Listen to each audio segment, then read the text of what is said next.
Et si notre façon d'apprendre était complètement dépassée? Aujourd'hui, on va plonger dans une théorie pensée justement pour notre monde hyper connecté. Ça s'appelle le connectivisme. C'est une scène qu'on a tous en tête, pas vrai? Un jeune qui maîtrise une chorégraphie TikTok en 10 minutes, mais qui galère à se souvenir d'une date clé en histoire.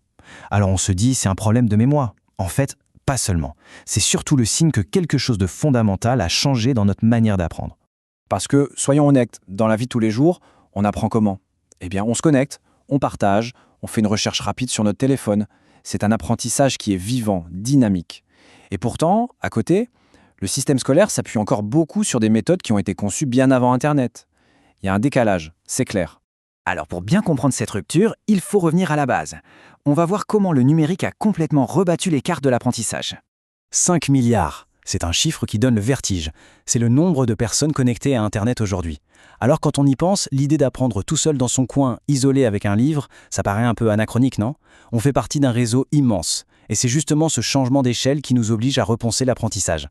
Ce tableau, il illustre parfaitement le fossé. Avant, on voyait l'apprentissage un peu comme le remplissage d'un disque dur interne. On accumulait, on stockait des connaissances dans notre cerveau. Mais aujourd'hui, le savoir est partout, il est à l'extérieur, il change tout le temps. La compétence clé, ce n'est plus de tout savoir par cœur, mais bien de savoir où trouver l'info et vite.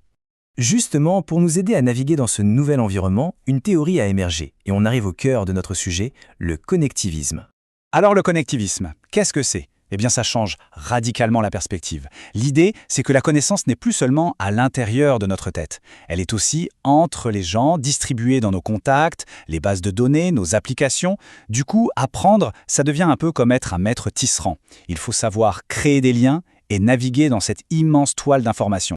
Bon, cette idée, elle ne sort pas d'un chapeau, bien sûr. Elle a été formalisée en 2005 par deux chercheurs, George Siemens et Dave Steven Downes. Leur point de départ était simple, mais très puissant. Les grandes théories de l'apprentissage qu'on utilisait, elles ont toutes été pensées avant Internet. Elles sont encore utiles, mais à elles seules, elles n'arrivent plus à expliquer comment on apprend réellement aujourd'hui. Pour bien piger le connectivisme, il y a juste 2 mots à retenir, les nœuds et les liens. C'est simple. Un nœud, c'est n'importe quel point d'information. Ça peut être une personne, un site web, un livre, une appli. Et les liens, c'est les connexions qu'on fait entre ces nœuds. Donc, apprendre dans cette optique, c'est tout simplement l'acte de créer de nouveaux liens et de renforcer son réseau personnel de connaissances. En gros, le savoir n'est plus juste enfermé dans notre cerveau. Il est aussi dans notre téléphone qui devient une sorte d'extension de notre mémoire. Notre réseau professionnel, lui, devient une extension de notre expertise. Et c'est ça la vraie compétence aujourd'hui, savoir mobiliser ce réseau externe au bon moment pour régler un problème. Bon, la théorie c'est bien joli, mais concrètement, ça donne quoi? On va voir maintenant quelques exemples de la façon dont le connectivisme transforme déjà l'éducation. Déjà, le rôle du prof est complètement chamboulé. On passe du sage sur l'estrade, celui qui sait tout, à un rôle beaucoup plus complexe.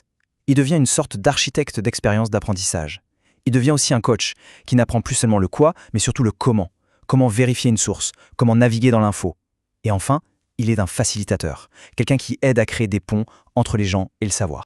Prenons un exemple super concret, la gamification. Imaginez un cours d'histoire. Un prof décide d'y ajouter des éléments de jeu, des points, des niveaux, des classements. Résultat, boum, 40% de participation en plus. Et pourquoi ça marche si bien? Parce que ça touche au même ressort que les réseaux sociaux. La petite compétition saine, la récompense immédiate, le sentiment de progression. Mais ce qui est intéressant, c'est que cet apprentissage en réseau n'est pas toujours impulsé par le prof. Parfois, il naît spontanément, directement chez les apprenants. L'exemple de Discord est parfait pour ça. Et là, le résultat est juste bluffant. Sans que le prof n'ait rien demandé, des élèves ont monté leur propre réseau d'entraide pour les maths. Et ça change tout. L'apprentissage devient social, il continue en dehors des murs de la classe et il est piloté par les élèves eux-mêmes. En fait, l'école ne s'arrête plus à la sonnerie. Bon, évidemment, ce monde connecté n'est pas non plus un long fleuve tranquille. Il y a d'énormes avantages, mais aussi de vrais pièges. C'est important de regarder les deux côtés de la médaille. Alors, du côté des points positifs, on a quoi? Plus de collaboration, plus d'autonomie, une diversité de points de vue, c'est génial. Mais de l'autre côté, le revers, c'est le risque de surcharge d'informations, la prolifération des fake news, le zapping superficiel des sujets et bien sûr, le fait que ça peut creuser la fracture numérique. La conclusion est claire. Pour naviguer dans cet océan, il faut plus que jamais apprendre à nager. Et ça veut dire développer un esprit critique en béton. Alors, la question qui se pose c'est, est-ce que le connectivisme doit tout balayer sur son passage? Ou est-ce qu'il vient plutôt compléter les théories qui existent déjà? C'est la question essentielle pour la suite. En fait, la meilleure façon de voir les choses, c'est de le considérer comme un nouvel outil dans une boîte déjà bien remplie. Il ne remplace rien. Pour acquérir des réflexes, des automatismes, rien ne vaut le behaviorisme et la répétition. Pour construire une réflexion profonde, le constructivisme reste indispensable. Et le connectivisme, lui, c'est l'outil parfait pour naviguer dans l'immensité du web. L'éducateur moderne, c'est donc un artisan qui doit savoir choisir le bon outil pour la bonne tâche. Et bien sûr, cet outil a ses limites. Prenons l'exemple de l'apprentissage de la conduite. On ne va pas créer une connexion avec un panneau stop. Non, on freine, on s'arrête. C'est un réflexe, un automatisme qui ne s'acquiert que par la pratique. Pour ce genre de compétences fondamentales, les méthodes traditionnelles restent, tout simplement les plus efficaces. Et on va terminer avec cette question qui, au fond, résume tout ce changement de paradigme. Elle nous pousse tous à réfléchir à ce que savoir signifie vraiment à notre époque.